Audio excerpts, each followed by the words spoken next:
Welcome to our ASL Lecture Series presentation. It's co-hosted by the Humanities Center here at Penn and the ASL program. Before I introduce the presenter, I want to thank everyone for coming to this event. Also, I'd like to thank interpreters before I forget. And now I'll introduce tonight's presenter. Dr. Diane Lillo-Martin received her PhD in Linguistics from the University of California, San Diego, and joined the Department of Linguistics at the University of Connecticut in 1986. She's currently the Board of Trustees Distinguished Professor of Linguistics and head of the Linguistics Department. Dr. Lillo-Martin's main research interest is to better understand the human language faculty. Primarily, she examines this by studying the structure and acquisition of American Sign Language, and by looking at the process of language acquisition across different languages. Her current focus is language acquisition by deaf children and hearing families. Tonight's lecture is titled The Truth About Sign Language Acquisition. And please help me welcome her tonight.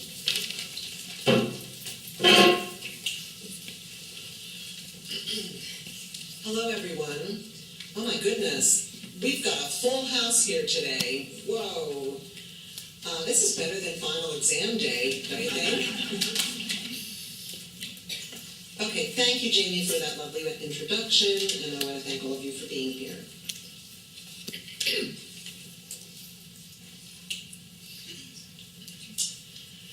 I would like you to imagine with me a baby being born and observing its world around it, and the parents who love them and talk to them and, like this.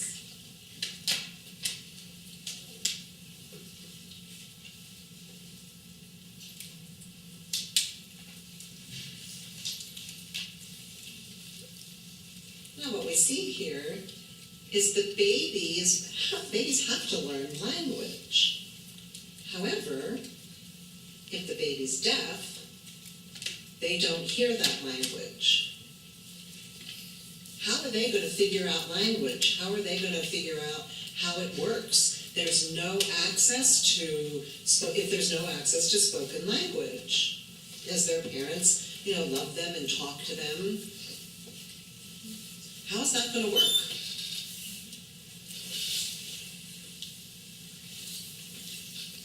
Now there's another baby.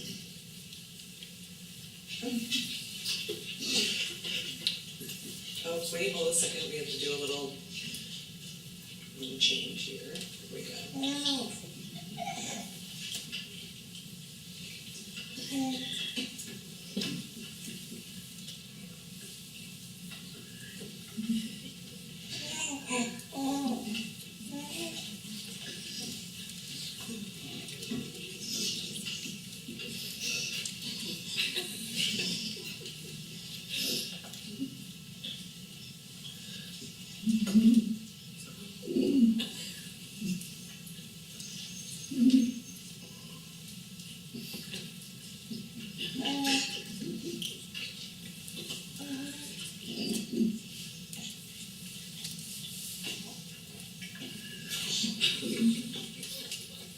Okay.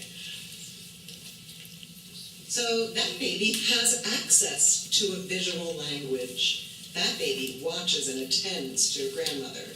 So the grandmother is signing to the baby, and that baby can see patterns in what the grandmother is doing with her language. All babies are ready to acquire language. All babies are. They notice patterns, they can see the things that are happening around them, but if they have no access,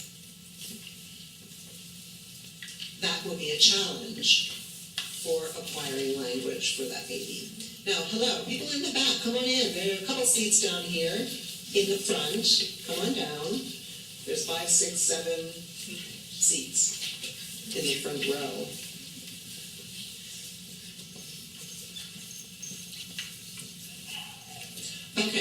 So what we're going to focus on is how children acquire language and ASL. We had to talk about different contexts and different situations depending on what kind of exposure and access the children have.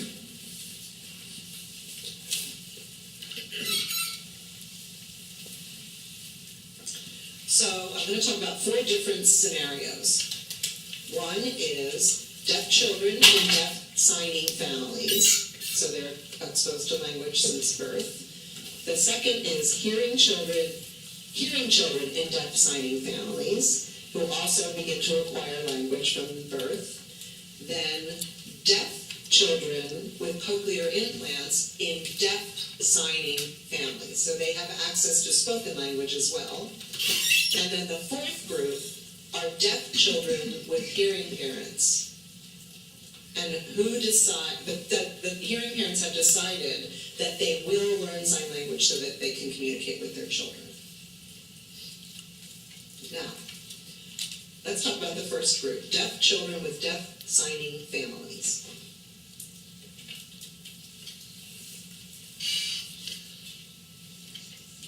I want to show you a general timeline of acquisition in terms of what happens along a timeline. Okay.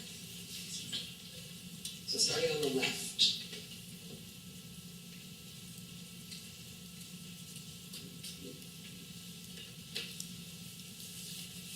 This timeline applies actually to deaf children with signing parents. And it's almost exactly the same timeline as hearing children with hearing parents who use spoken language. They really are in parallel. Now, there are a few differences, and I will talk about them briefly. We can see here that children begin their process prior to the age of 1, well before the age of 1. Okay? There's a lot of information that's happening with children in terms of what they are taking in. You know, the language processing, the patterns, figuring out how language works, even before they begin to speak or sign. That's very important, and it's an important period for language learning and language acquisition, and it's important for that exposure to happen at that time.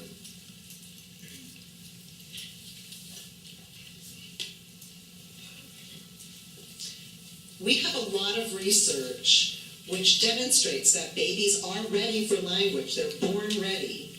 A baby can detect patterns. Most research that we already have shows that with spoken language. There are a few research studies which show what happens with children exposed to sign language. Now, a recent study, I want to show that from a gentleman who did this research himself. Okay. I have a short clip about his project. Let me show that to you. Shane Loud.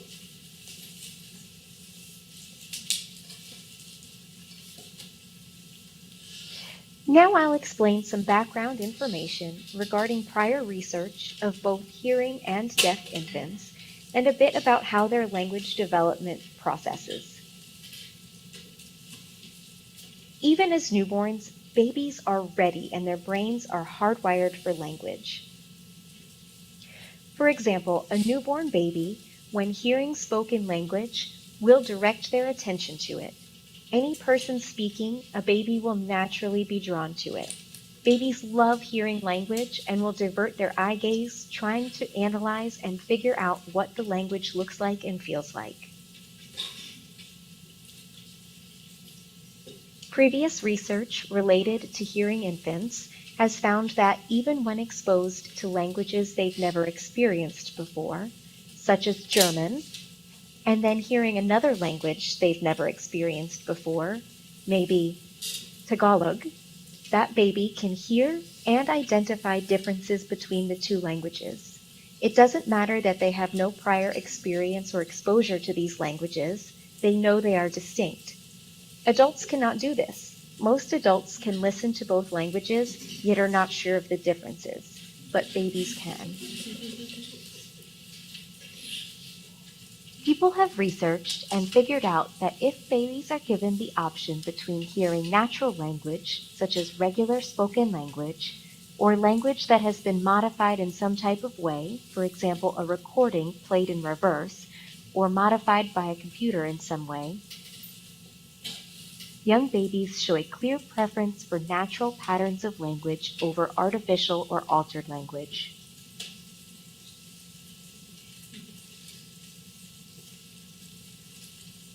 These research findings show a natural sensitivity of babies toward language.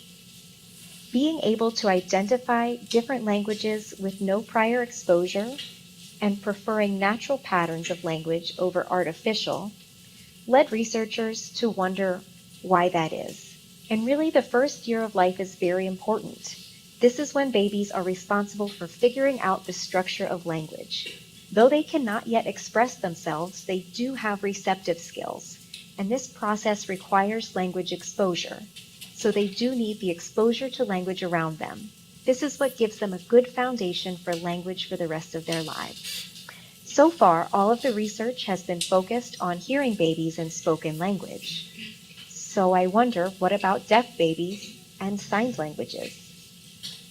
Would they identify visual language structure too? I decided to do some research and make a video showing two different signed languages. A person using Russian Sign Language and German Sign Language. Another video set shows a person using American Sign Language, which is a natural language, and C, Signed Exact English, an invented code following the English structure. I showed these videos to 14 deaf babies and 29 hearing infants to see if they could identify the difference and if they showed a preference. I'll let you watch the videos briefly to see what the babies saw. First, you'll see the video with the Russian Sign Language and German Sign Language. This first video shows Russian and German Sign Languages. Go ahead and watch to try to figure out if you can identify the difference.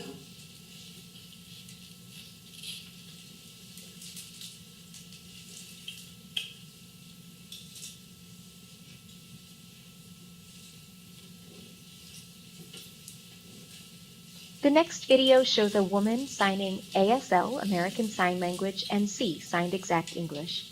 Take a look.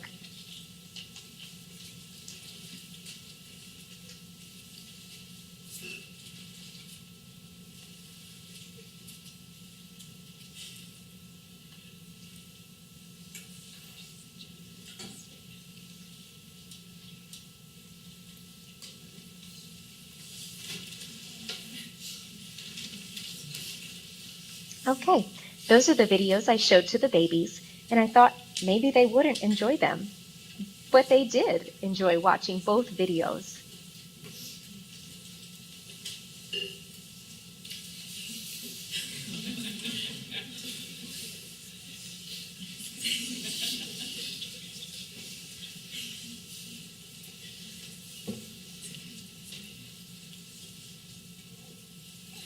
The 14 deaf babies and 29 hearing babies were all shown both video sets, and we counted how long they were attentive to each and to which they showed a preference.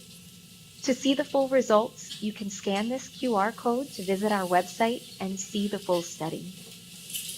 The results summary, however, is that both deaf and hearing babies could identify a difference in the German and Russian sign languages and notice they were different languages. Also, both groups preferred the American Sign Language when given the choice between that and the C, Signed Exact English.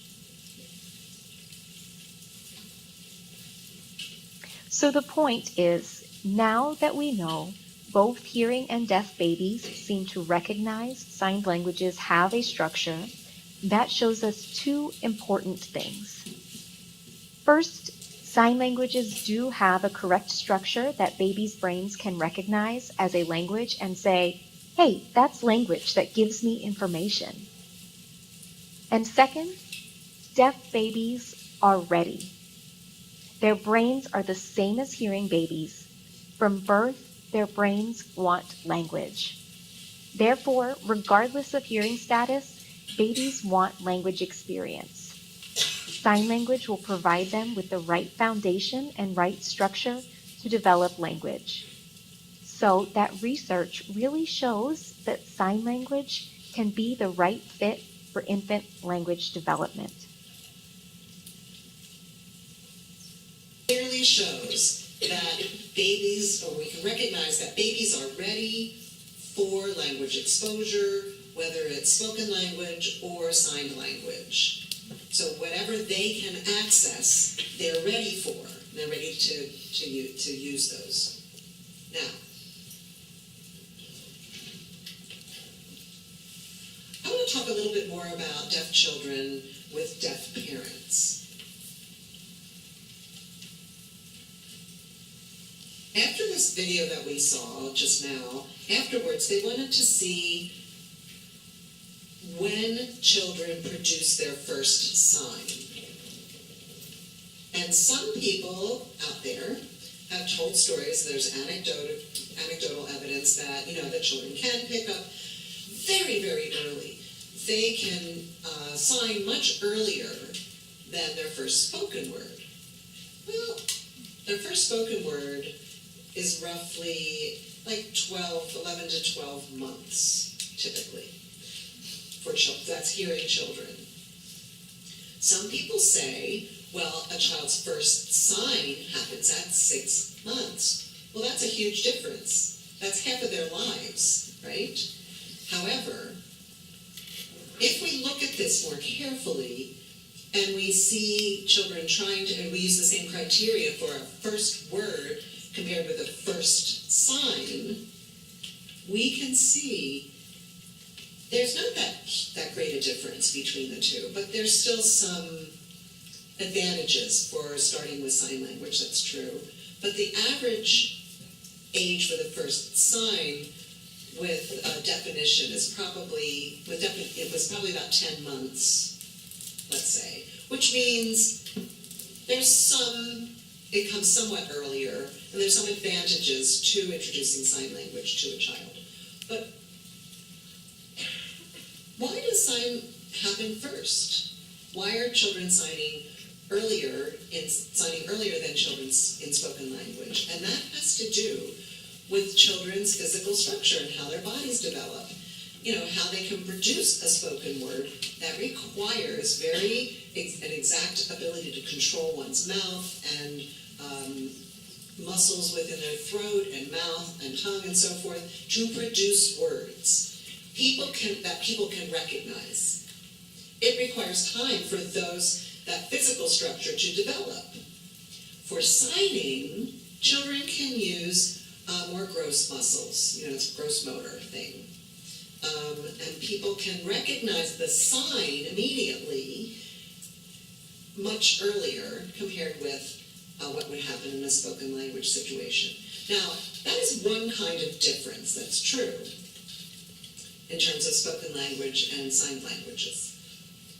But really, when you talk about how to produce the form, that we're talking about form there, where children are ready for words, maybe at the same time. But the sign is able to be produced earlier because of the way the body is made. That doesn't mean that children sign perfectly at 6 months. They don't. The children actually have, there's some errors in their productions, and just like children, when they start speaking, have errors in their spoken production, right? Children do not sound like adults when they start speaking. And this is the same for sign languages. For example, maybe most of you who are ASL students are already familiar with the idea of describing signs based on parameters, right? So for example, a sign that's made in a specific location, either by the face, by the chest, in front of your chest, the location, children tend to do best with location in terms of the parameters of sign language that they're producing.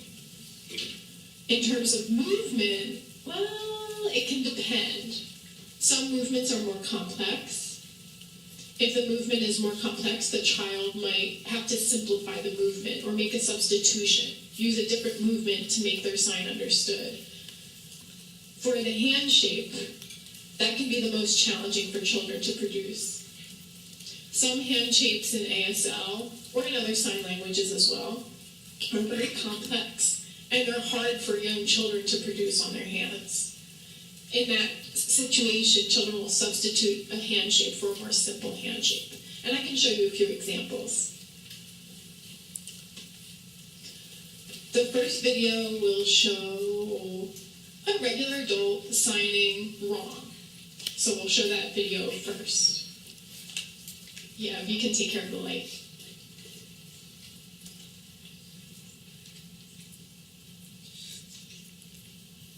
We'll show you again.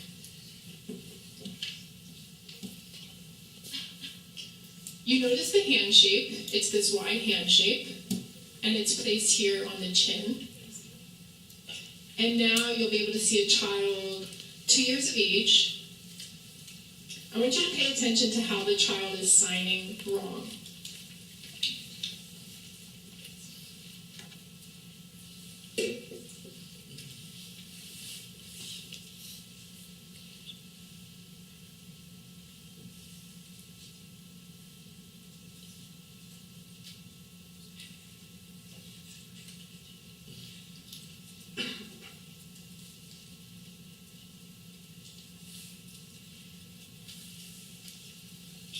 She signed wrong using a different hand shape, the A hand shape. She should have used the Y hand shape, but instead she used the A hand shape. That was her substitution. Because if you notice, Y is challenging to produce for young children. They don't have the fine motor skills. So she produced the A hand shape, but still showed it on the chin to show wrong. Now, let's look 3 months later and see what happens. Sorry, I need your help again.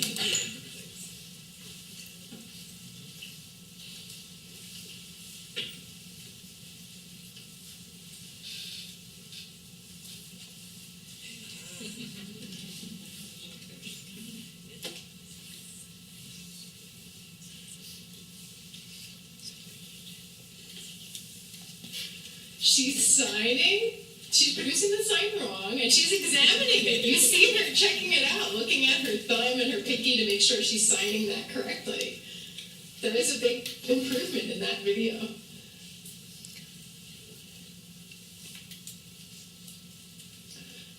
We can see other ways that physical bodies develop and how that influences young children and how they produce sign language and acquire it. I will show you 3 different kinds of changes to their signs. So sympathy, that's the sign that we'll be looking at where children will have a sign that they should be using. Perhaps it's one-handed, and they might add another hand. Or it's a one-hand movement, and the other hand should stay. It should remain in place. But children will move both of their hands to produce a sign. So here's an example. This is called sympathy.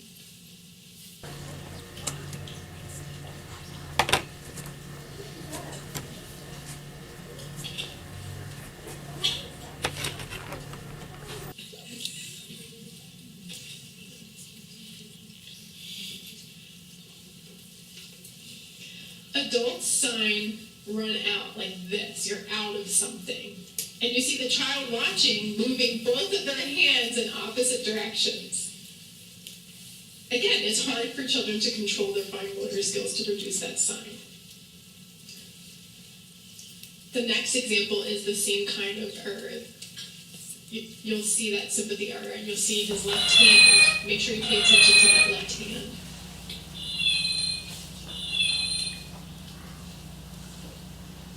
Pig. Hey, pig. Huh?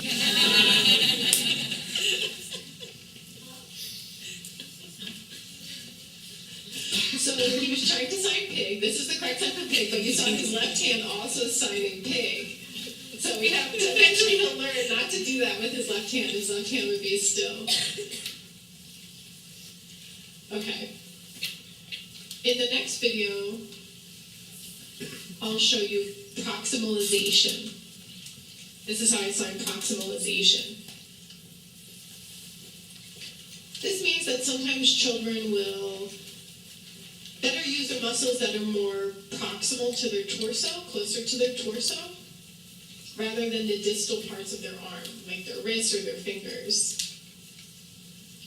Signs that require the use of their fingers tend to require more fine motor skills, but closer to the body, it's easier for them to control early on.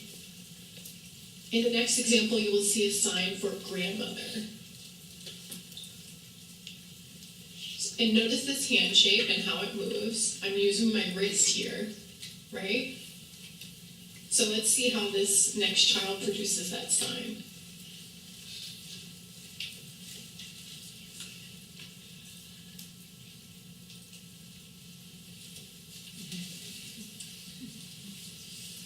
That was pretty fast.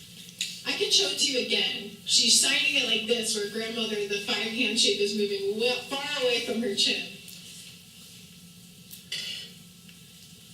And the last example is about repetition.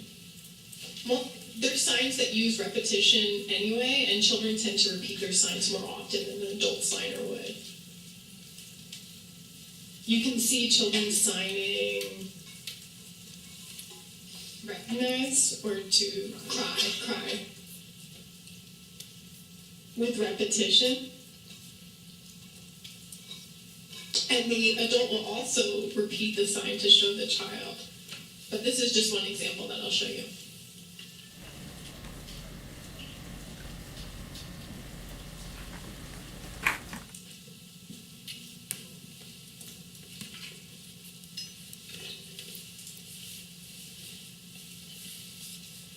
In that time, the adult was repeating the sign more than the child. But we see that often in children. They repeat their signs over and over again. Okay? Now, what about grammar in sentence development?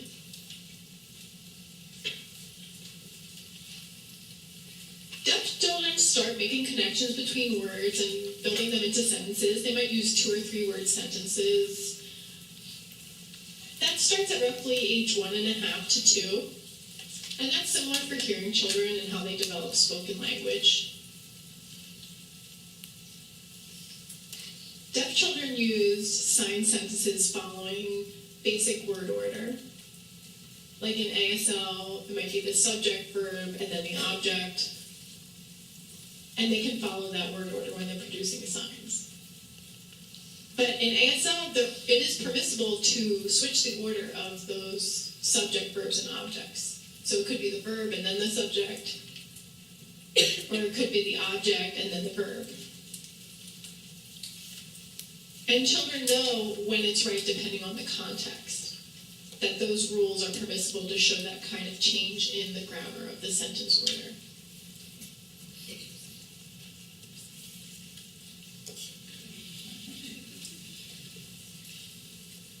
This is the first example showing the sign can.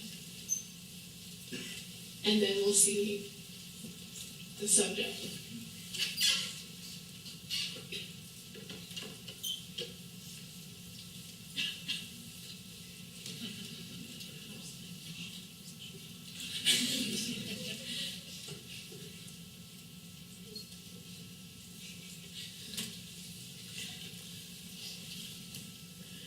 They're talking about dressing herself.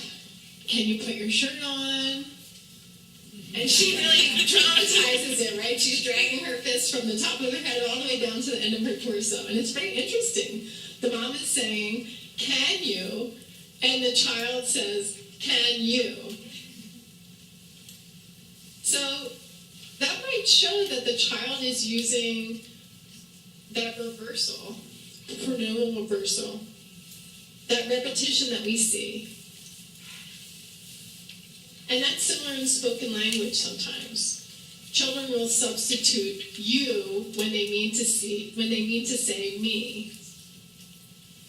So she's saying, can you? And then she flips it right back to her mom, can you? And her mom says, no, I'm asking, can you? And then their daughter finally answers, yes, I can. Okay. This is the next example. We're going to be looking at an object-verb sentence structure.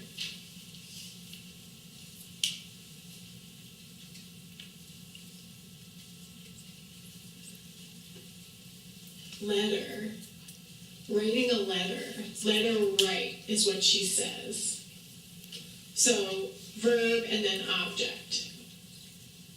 If it was verb and then object, it would be write letter. But she's signing it letter write. Let me show you again.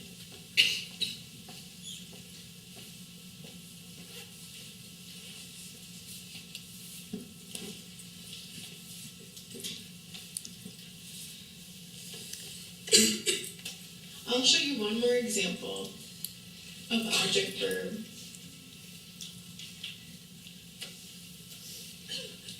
The sign is hat, bring. So she signs bring like this, and from different directions, all different places. But the point is hat, bring.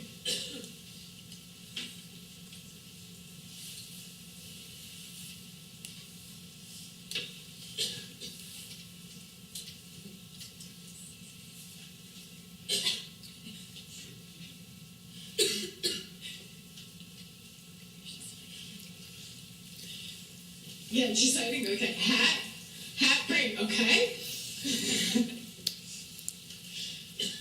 Thank you.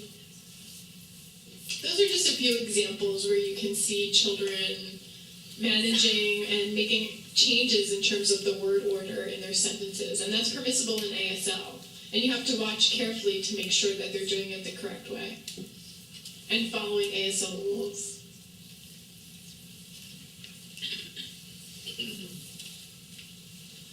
Now let's say we want to know more about the variety of sentence structure, syntactic structure in ASL, and how that develops. Now how can we measure that? Well, our team recently was developing a new measurement, a new metric for that, in order to show how many different kinds of sentence structures are being used. So we made a measurement, which we call ASL IP-SYN, okay?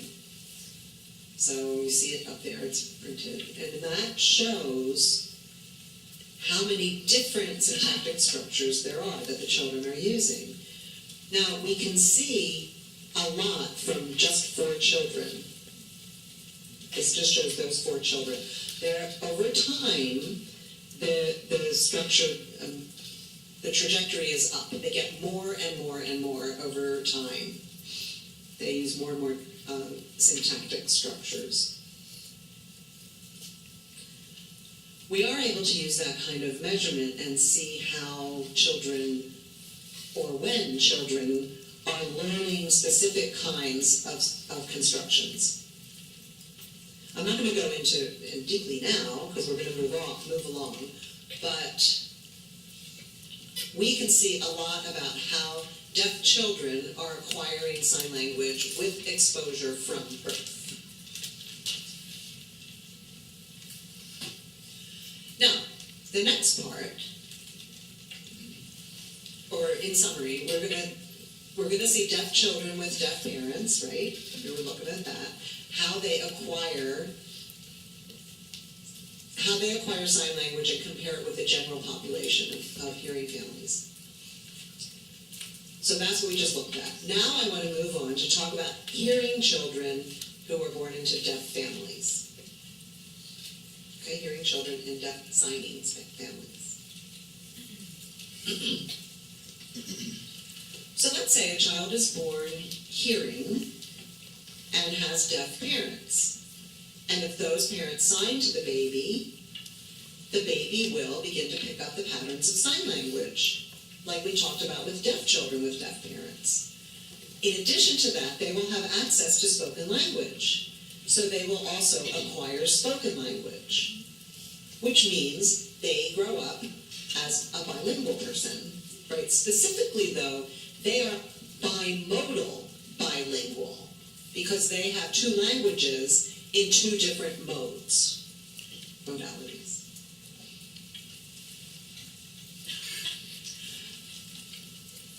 And that happens about roughly 80% of children born to deaf parents are hearing, right?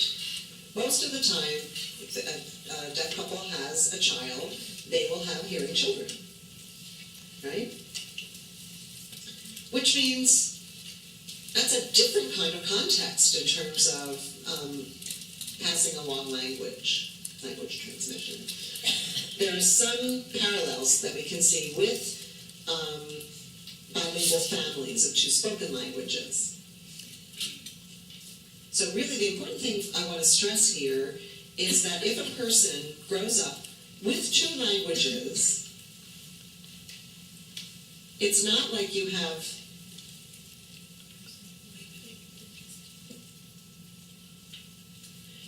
it's not like they have two people inside themselves. They're not two separate people inside themselves with two different languages.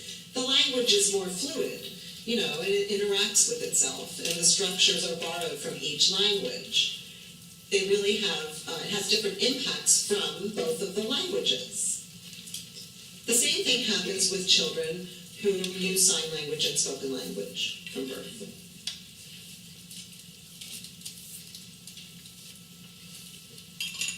If we think about children who are exposed to just one language, and all of their exposure is just from one language source, and we compare that with children who are exposed to two different languages, right, full languages, the amount of exposure that they receive in each language is not going to be equal to the amount of exposure a child will get if they're only exposed to one language.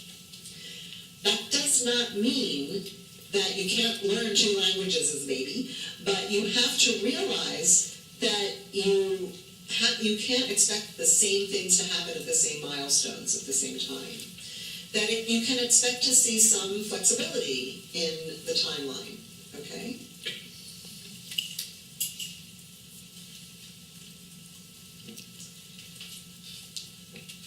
Other kinds of bilingual impacts are, well, sometimes the children will use the structure from one language and apply it to another language.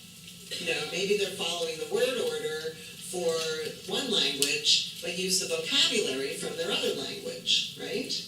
And that happens, actually, a lot with children who sign and speak as well.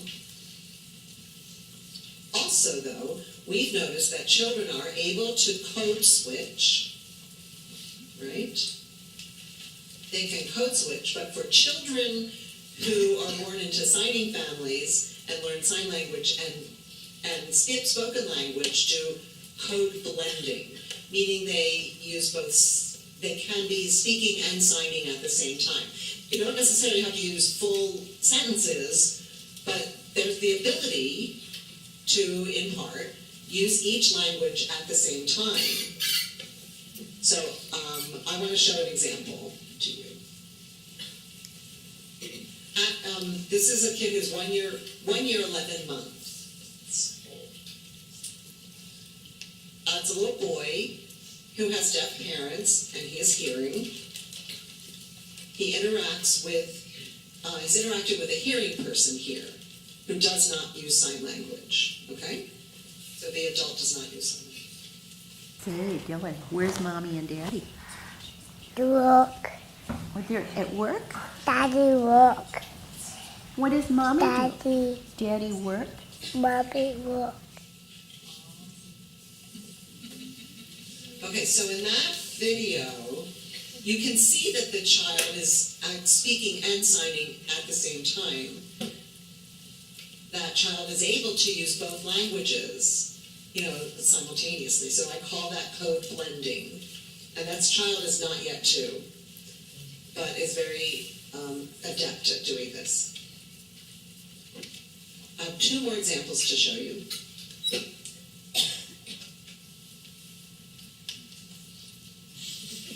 Jamie. Mommy, where? She's coming in a minute. Again, I want to show it to you again. Mommy, where?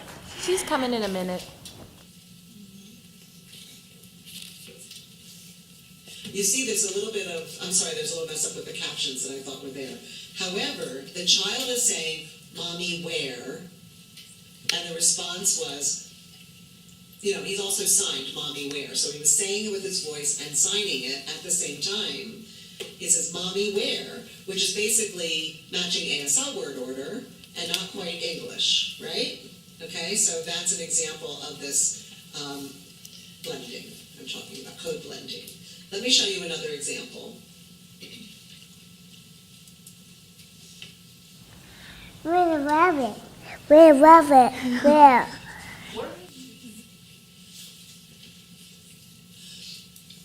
He's signing, he says, where rabbit? And then he signs and speaks, where rabbit, where? Right, so again, that repetition of where at the end of the sentence is common for an ASL syntactic structure. It's not used in English, but it can be used if you're borrowing the structure from ASL, and he's doing code blending there, so that's what we're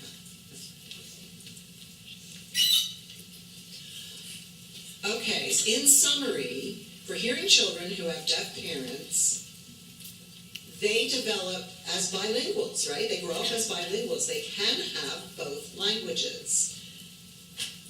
And sometimes you can see bilingual effects, like as a hearing children who are bilingual. Now, let's talk about the third category.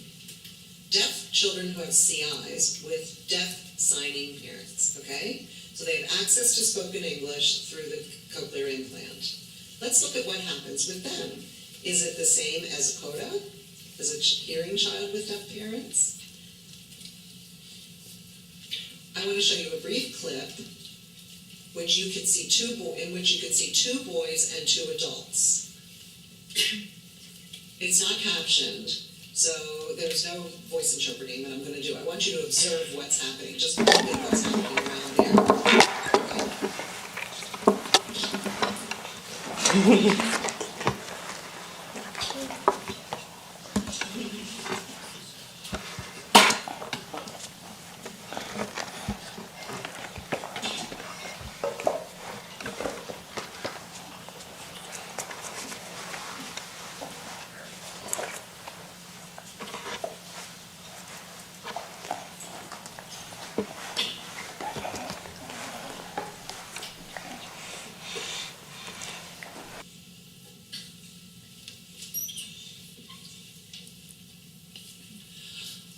It's a typical conversation a family might have, children who are 2 or 3.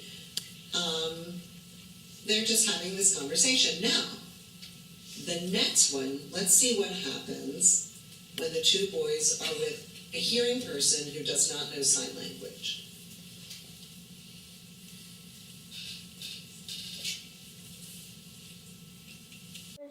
So see what happens if you put the marble on this one. Look, it can go. No, I'll do it. That's pretty that cool. way. Yeah. Let's see if we can connect these guys. It can go through. This marble. Like that. Like that. Watch. Look, the marbles here. Lots of marbles. Mm-hmm. There's lots of them. You need lots of marbles. We have to buy Okay, some so we need one. We need a bag with lots of marbles.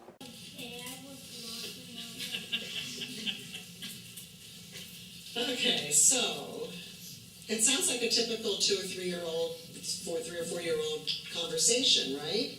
You have the children there, and they grow up with 2 languages, so they know to use English, and they can manage both languages.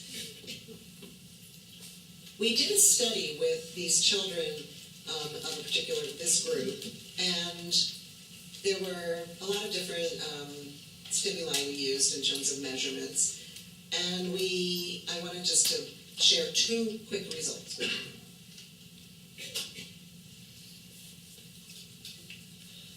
Now this to the left shows general ASL skill test. I mean, it was scored for American Sign Language and their abilities.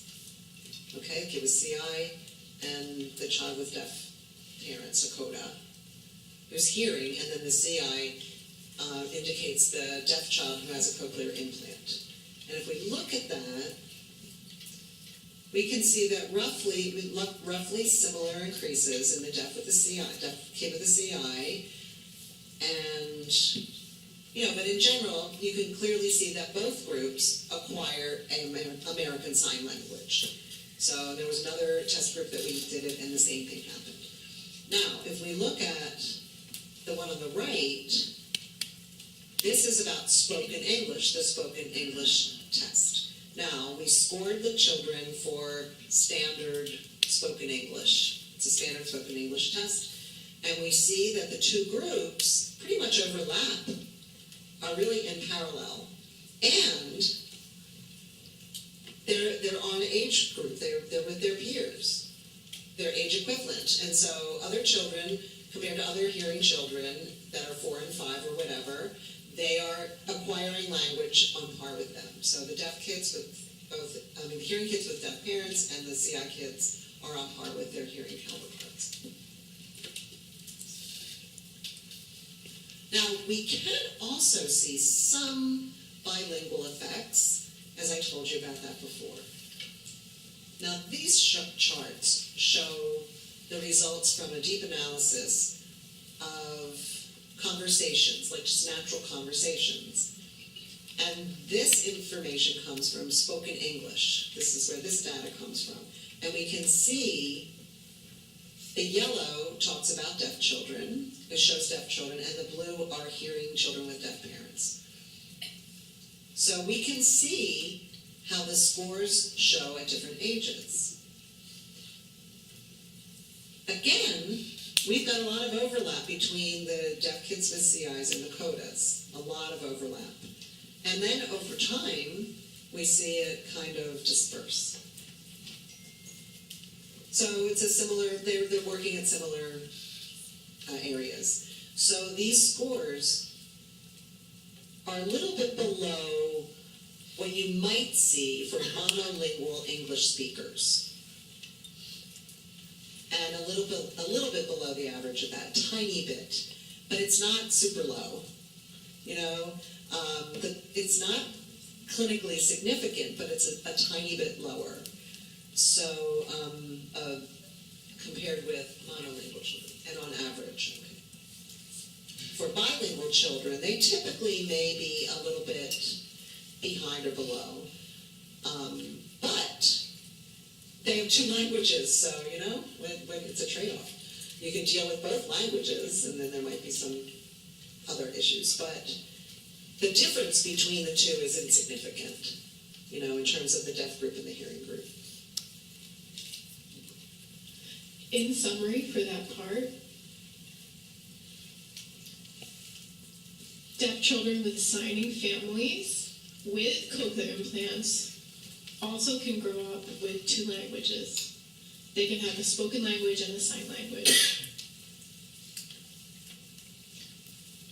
And they develop very similar to hearing children of deaf parents who are bilingual. So we've gone through 3 of the groups.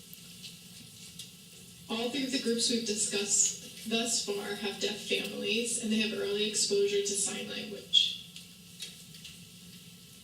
But what if the parents are hearing and they don't know sign language? What happens to that group?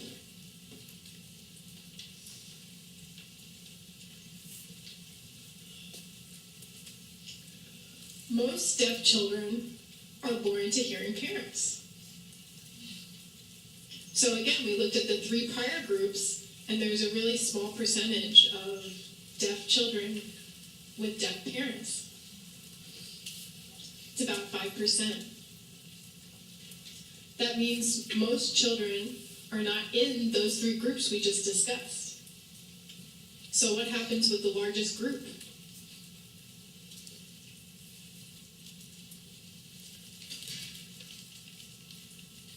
When hearing parents first learn that their child is deaf, they can be shocked. Oftentimes that's their initial response, and they don't know what to do. Oftentimes they don't know anything about the deaf community, deaf culture, they don't know sign languages, and they don't know what to do with their child. They often get advice from doctors or early interventionists, sometimes teachers, and people make suggestions about what to do.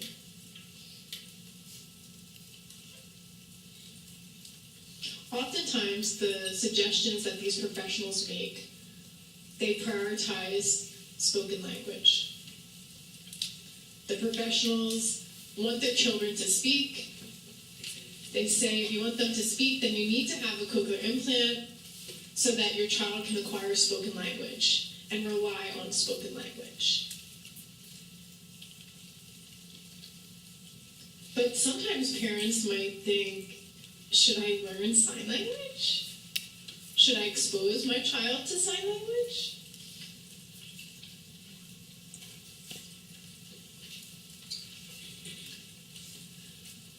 And sometimes the parents feel that might not be a good idea. Sometimes the parents are concerned about issues. So, for example, the parents might believe that they should focus on spoken language first. That spoken language is really important and we must first expose the child to a spoken language. And if they don't succeed with spoken language, then it would be easy to learn sign language later. The problem is, it's a critical period for children to develop language, whether it be spoken or sign language. Both have the same critical period for acquisition in young children. So if parents decide to focus on spoken language first and think, okay, well, we'll learn sign language later, that can cause problems for the deaf child.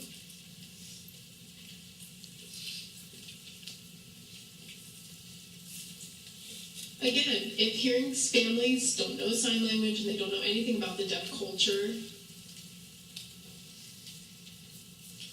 they might think signing is okay just to help or support spoken language. It's kind of a temporary fix to a problem. But they don't actually believe that sign language is a full language and that it's adequate for the child to express themselves. And that's incorrect as well. We know that sign language is a full language. It is completely adequate. It provides everything that you would need to communicate. Sign language is not a temporary solution.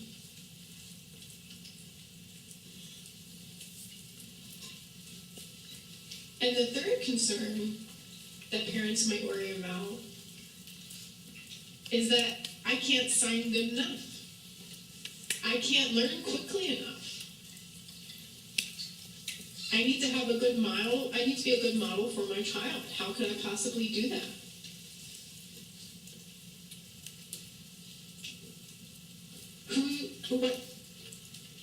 Who studies that? What's the evidence for that? There's almost no evidence for that. Our group started working on this topic.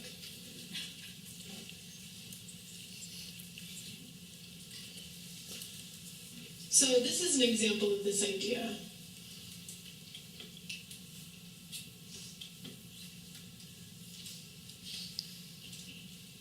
This researcher said, it's okay to sign for deaf families, but if there are hearing parents, they can't learn sign language good enough. And this is another audiologist an advisor for parents of deaf children.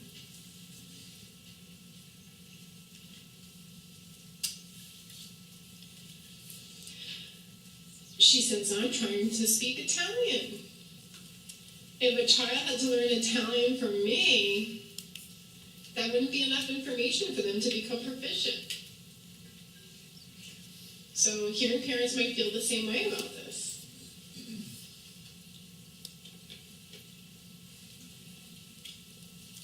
We need a lot more research under this topic, but what we do know is that, first of all, hearing parents don't need to be the only people exposing their children to sign language. If they want to expose their children to sign language, they can integrate them into the deaf community and have more deaf mentors and different options of fluent signers.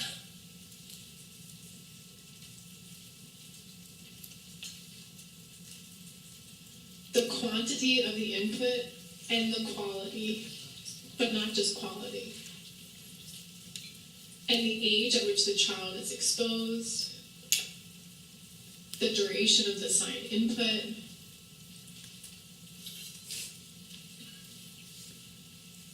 we don't know if the parents signing not fluently would be good enough, but the quality is very important. How much time do we have? Just 20 more minutes? Okay. A few, sorry, not 20. Okay, so there was a study in Montreal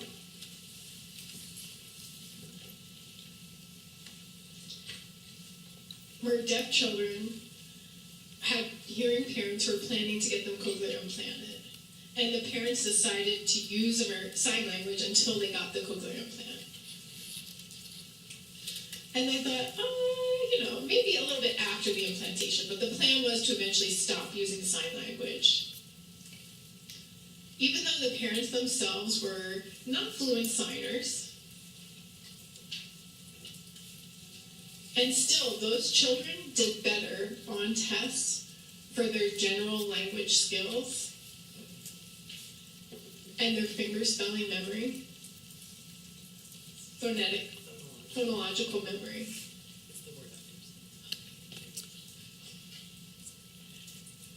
And if parents continued to sign with them, even beyond when they got their implants, they had the best possible predictor for their outcomes. So even though they thought it would just be a temporary solution to sign during that early age, it still helped support their children's language development.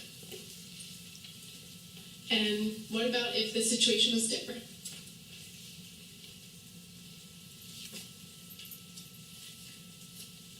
So this study looked at deaf children with hearing parents, and it looked at their vocabulary. If children were exposed prior to 6 months of age, their ASL vocabulary developed in parallel as deaf children with deaf parents. Wow. Children can acquire ASL, even with parents who are still learning sign language and not fluent themselves. And if children's sign vocabulary is high, they tend to have higher spoken English vocabulary as well. Again, this means that exposure to sign language is not hurting. It's actually supporting their overall language development.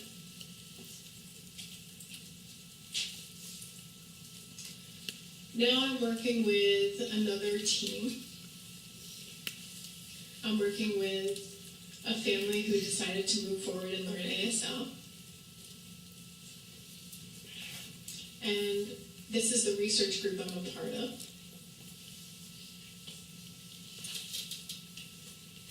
What we do is we provide ASL specialists to families, supporting them in learning American Sign Language.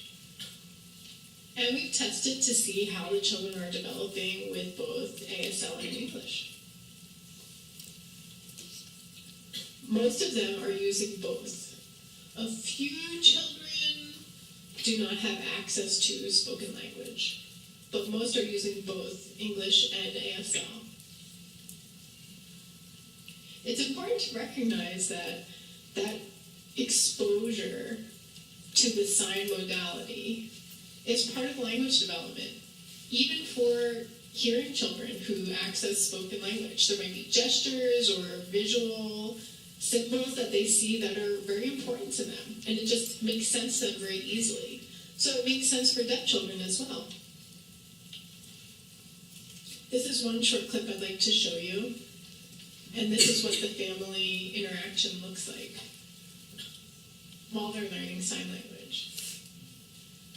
So the girl that you see in the corner, she's deaf, she has a CI, and she's using some spoken English in the video.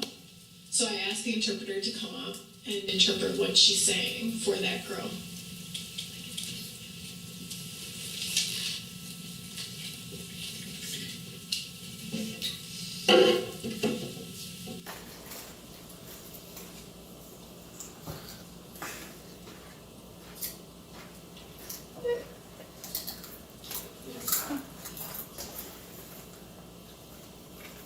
I know you have that one. I'm going to pick it out.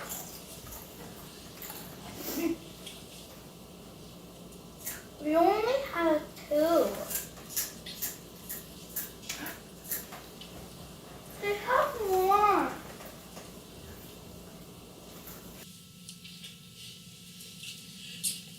So they were playing Go Fish, obviously, and you could see that the whole family can be involved with learning sign language there.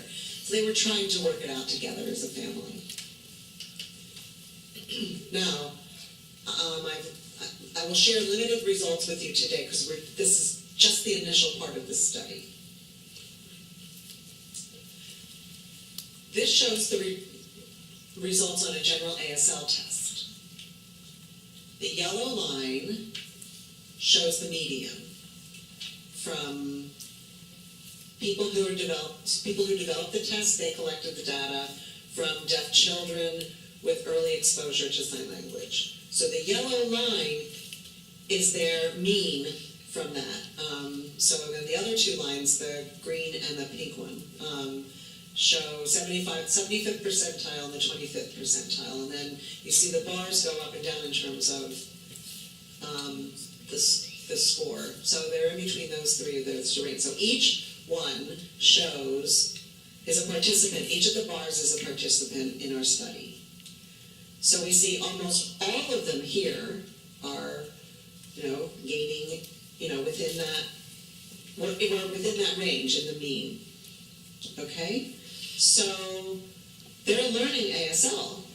The children in comparison with other deaf children with early exposure to sign language. Now, in terms of the English results, this is data from 5 children. We use the same measurement I showed you before. You remember with the yellow and blue dots? Remember that one? Okay, it's the same metric. We measure their English, their spoken English. Now when we look at that, and you can see where the graph goes, when we compare that other graph that I showed you earlier, it's basically in the same range. The children have the same trajectory in learning spoken English compared with the other children that we studied, the bilingual children that we studied. Also compared with children who used 2 spoken languages as well, but that's a different study, so I won't get into that right now. However, you can see that those children who are doing pretty well, some overall, some are, with both, ASL and English, both of those languages are done well, and some are stronger in one language than the other. Some are more strong in English or ASL. So it's typical bilingual language development.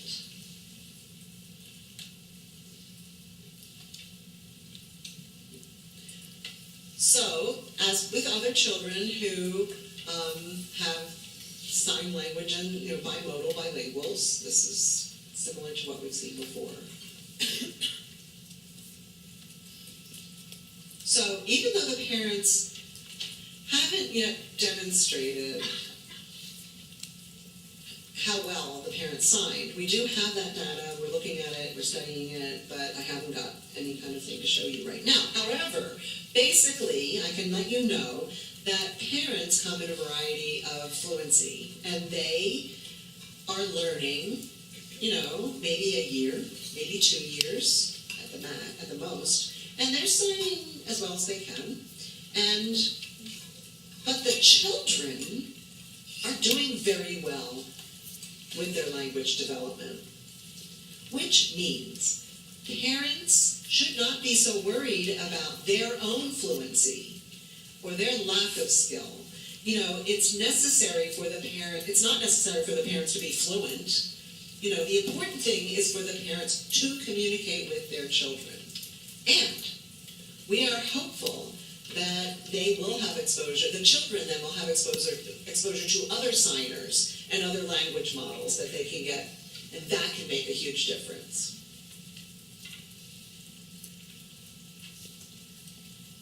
Many parents who are in our study have let us know that they recognize the benefits of using American Sign Language, even for children who really, are acquiring English and developing great fluency in English. Only the parents value ASL after this experience. I mean, they know, they can see how important it was and why the children need to continue to have that as an option.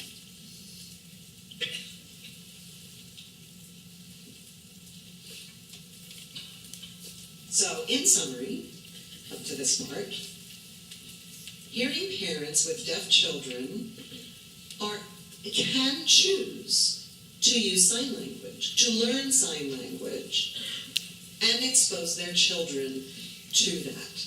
Even if they want their children to know spoken English, they can still choose to use sign language with their kids.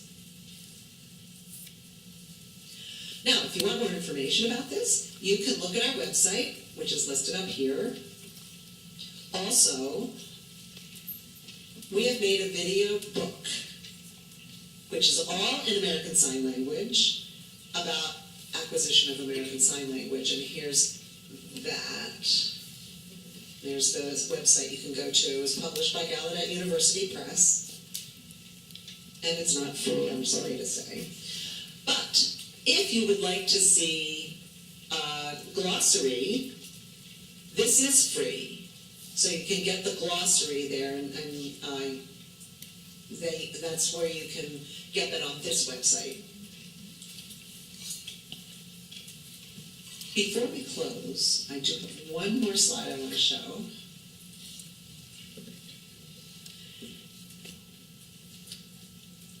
You've all heard of the World Federation of the Deaf, right? WFD. They have a charter which supports the rights of sign language for deaf children. Or a general language rights, is a human right. Having language is a human right. So the WFD has proclaimed that deaf children have a right for such a sign language. And this gentleman, this is the recognition of sign language. It's international. It's in the World Federation of the Deaf. Now, you're looking a little puzzled because, he's signing an international sign that is not American Sign Language. So if you want to learn that, go right ahead. Anyway, this gentleman let me tell you how to do this. Do it with me. All sign language is a right for all. So sign language, that's what I'm signing, rights for all. Okay, excellent. Remember that. Thank you. All right, I want to thank you very much. And I'd like to thank Jamie for inviting me. I'm sorry I kind of went over time, but I'm happy to answer your questions. Okay. Thank you. That was a really beautiful presentation. And we saw lots of different models of children signing, and it was really wonderful to see evidence that you provided to actually see this is the truth, that sign language acquisition in both deaf and hearing children. So thank you so much for sharing this information. And we have a few minutes left for questions if you want to line up on either side of the aisles. And if you want to sign, we have interpreters here. If you want to speak, they can come up as well. So choose whichever language you wish to use. We have a microphone too, so come on up.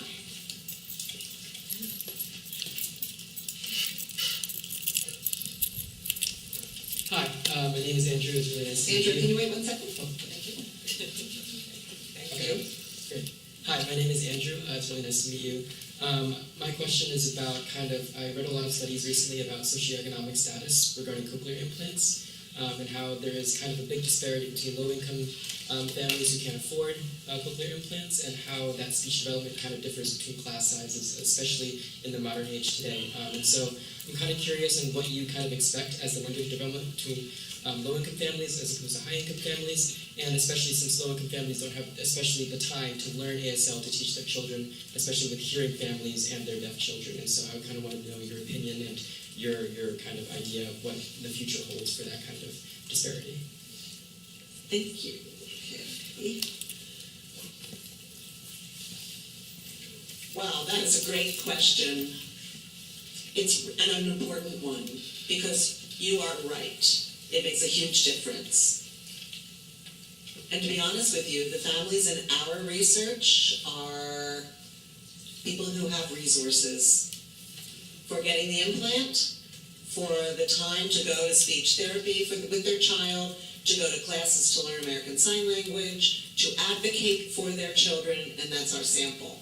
So they do have resources in our research project, and not everybody has that. You know, you're right, it's a very important issue. Because also, and maybe you all know this, but cochlear implants does not mean, you flip a switch and they become hearing.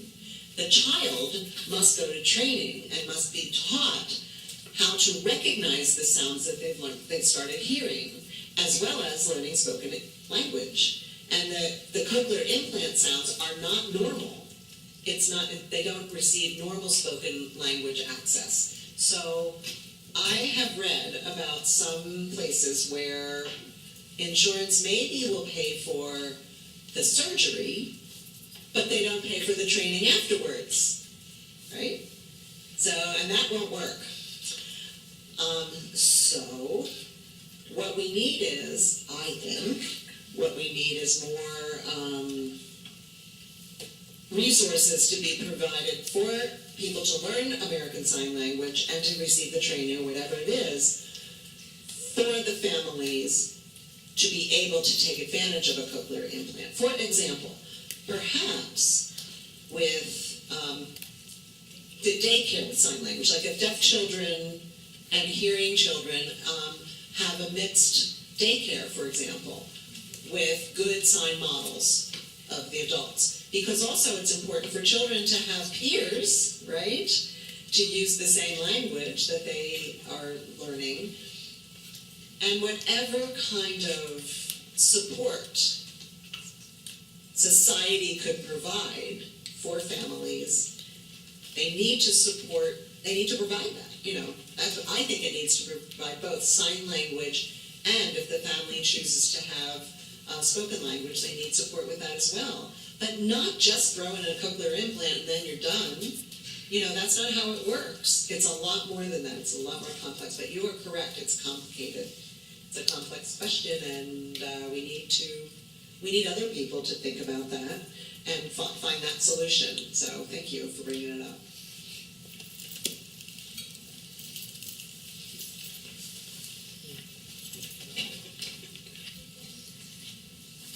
Hello, My name is Isaiah, and my question for you today is, how should society redefine language access for deaf children beyond spoken language achievements?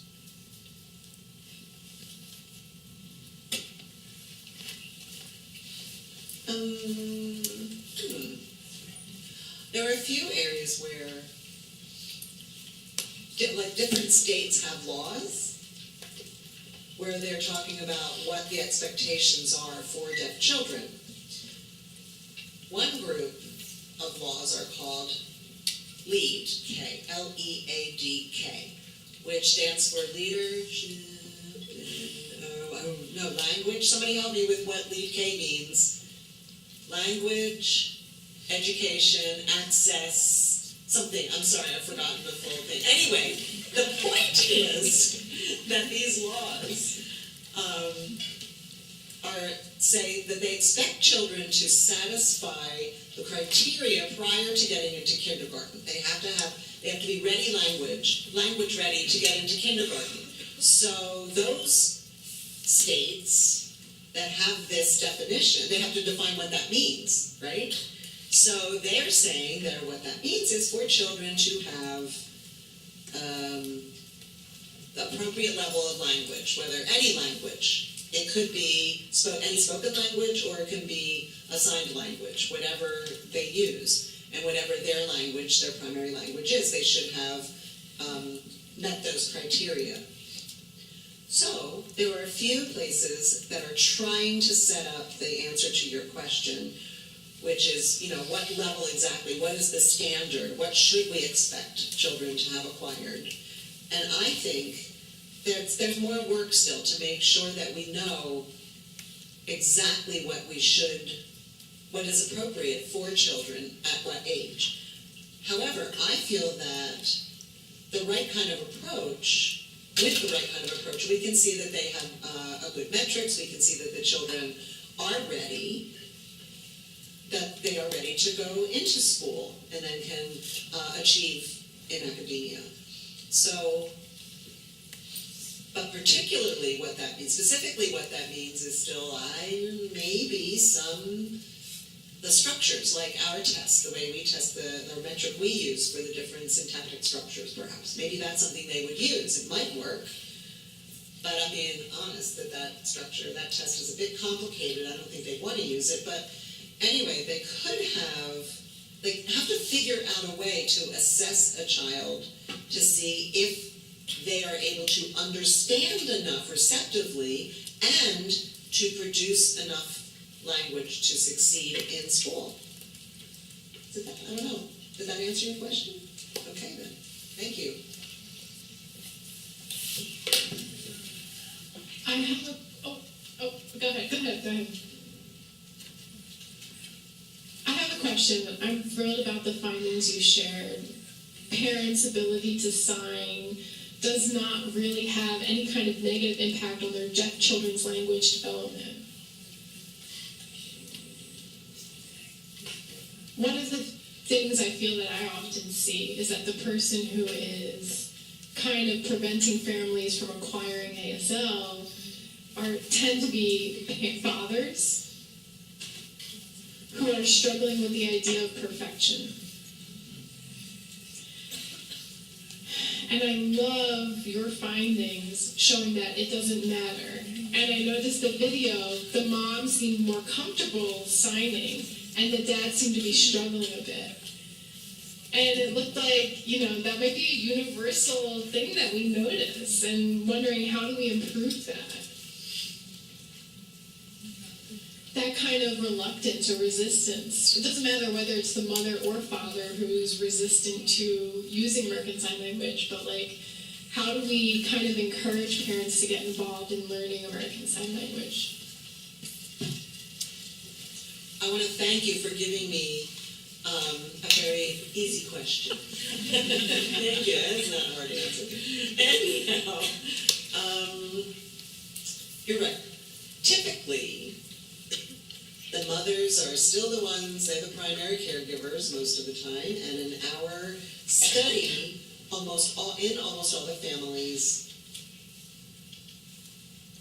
the primary caregiver for being involved with our research for the moms.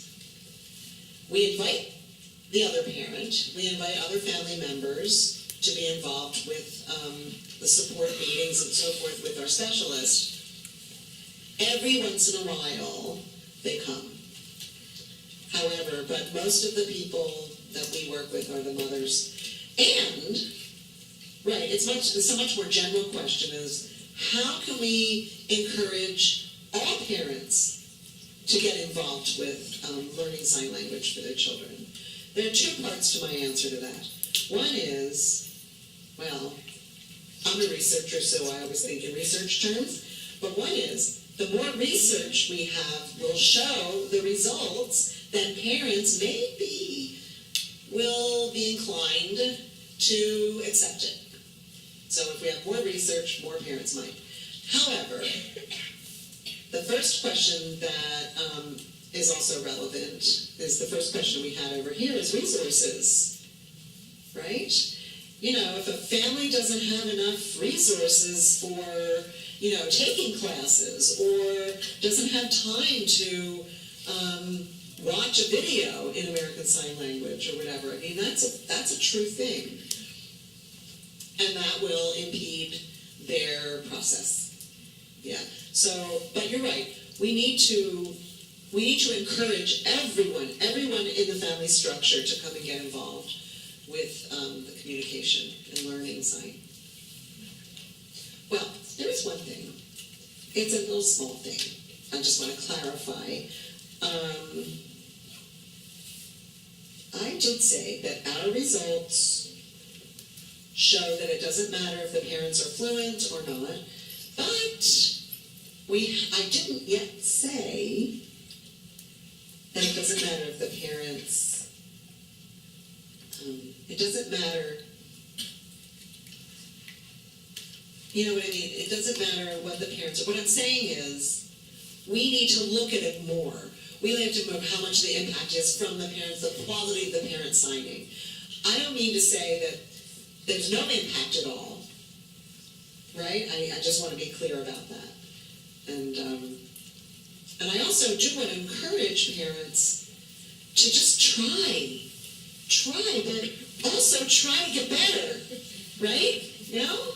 I mean, because, you know, when I have seen so many things on social media, videos of parents with deaf children who are now adults, and the parents still sign kind of, you know, newly, and it's obviously that the children benefited a lot from however their parents sign, because they have a good relationship with their parents. They were able to do what they could. They have a great foundation in the family. So I do think it's probably most important that there's the effort. Okay, thanks. Okay, we have 2 more questions. Come on up.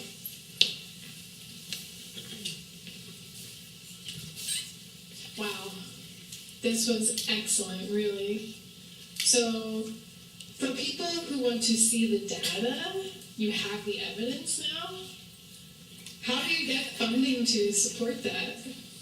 And connected to Neil's question, I was thinking more of the grieving side of parents who have this vision of they're perfect, you know, you see those commercials, this is my perfect baby, but then they grieve and they struggle and they find out that they have a deaf child. Your research shows 4 different groups with language. And, you know, there's no doubt about those 4 groups that you studied. But I'm curious if you have anything that shows a child with no language at home. I don't know if you have any statistics on that, so we could compare the success rate. And also, it would be nice if that same cohort, you know, you could follow them until they're 17, 18 years old to see where do they end up. That would be really nice to see a longitudinal study.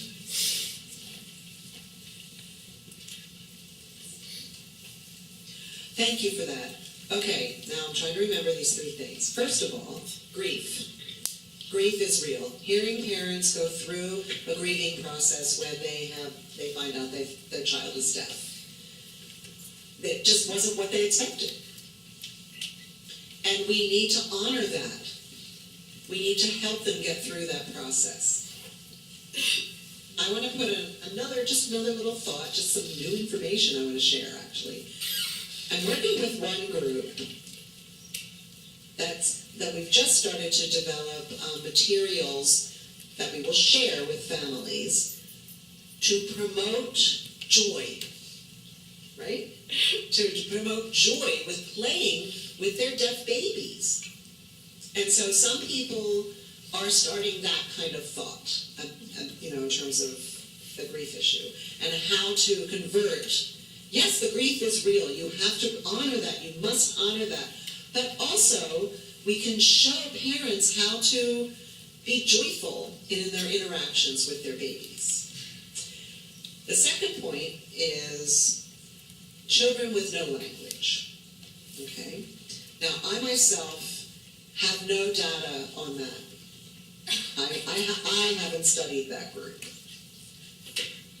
And some people are, and they do have the information about what's going on with that. But that's later. And my research only works with families who've already decided to use sign language. So that's only the only thing I've looked at. I think it would be important to see what's happening with those families who haven't yet decided, or decided that they're not going to use sign language at all, and then follow them and see what's going on. But I don't have data about that. I'm so sorry.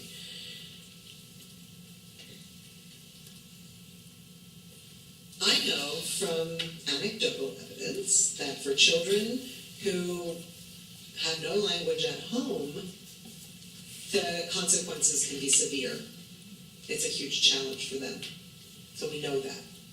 And that's important. That's an important issue. The third thing I want to say is that indeed, our research team, we are now thinking about, now we have this, NIH grant, and which is going to run out very soon. So we're thinking of applying for funding. And I wonder if we can go back to those families again and have them come back and do a little bit more of a longitudinal study, or what can we do? We may see that in the future. We're thinking about it, and it all depends on, of course, the funding.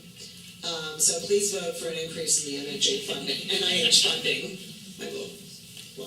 Last question.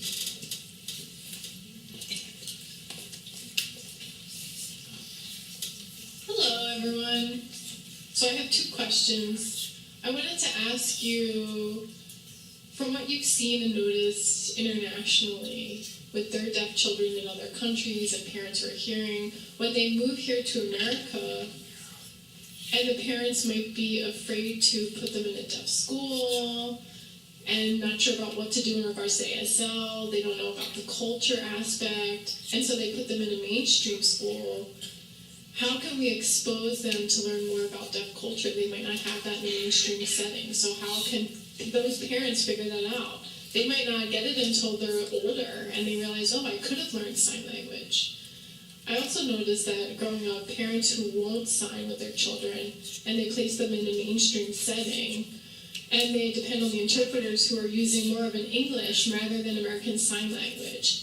And inside they feel like there's this misunderstanding and their skills don't grow, and it's kind of a waste of their time. Then they interact with other people and see that they have success because they had access to sign language. Okay, thank you.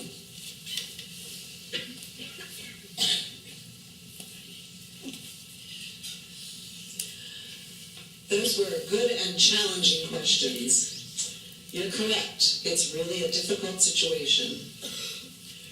Recently, I visited a school where it was a public school with all deaf students in this particular program, and they have a lot of students in that school from families who recently moved to the United States. So those families, a lot of them have that experience, where now the children are in a school where they're getting exposure to sign language, where they didn't before.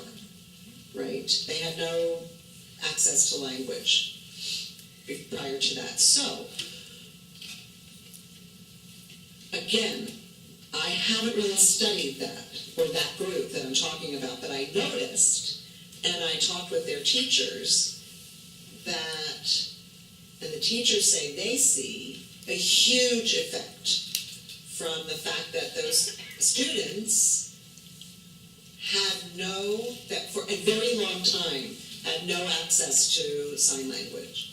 However, you asked about how I could convince the parents to use sign language, and I'm telling you that I'm guessing it's really important to have members from a variety of communities, of people who grew up in different areas, so a diversity of people involved with working with the parents. Because the people, if they're from that community, they could be more trusted by the international community. You know what I'm saying? So we need people from those groups to share information and to support the people. Okay? Now, really, part of your question, I'm only partially answering your question, but I'm going to try to answer both of them. But the best placement for deaf children often means, as you said, a deaf school, you mentioned it, or in a program, a public school program where there are other deaf children, so they have peers to interact with. That way they don't depend on just one language model from a hearing interpreter, and everybody, that's the only access they have to any kind of language in the whole school. So we see that for children with pretty good spoken language still can have problems in those situations. Emotional situations, their emotional development, or their development of their skills with pragmatics. And academic language is difficult, for many of those kids in many areas for them because they don't have enough interaction with other peers. And so they would need more peer interaction, and that's why for many deaf children, Schools for the Deaf is the least restrictive environment, even though the family feels that word means mainstream, being in the mainstream. Now, I do understand because, parents don't want to send their kids away. They don't want to put them on a bus for an hour, 2 hours every day, or they don't want them to be in a dorm situation. And the parents, they're their children. They don't want that. But maybe that's the best thing for the children or for the child. So you have to look at it both ways. All right? Thank you.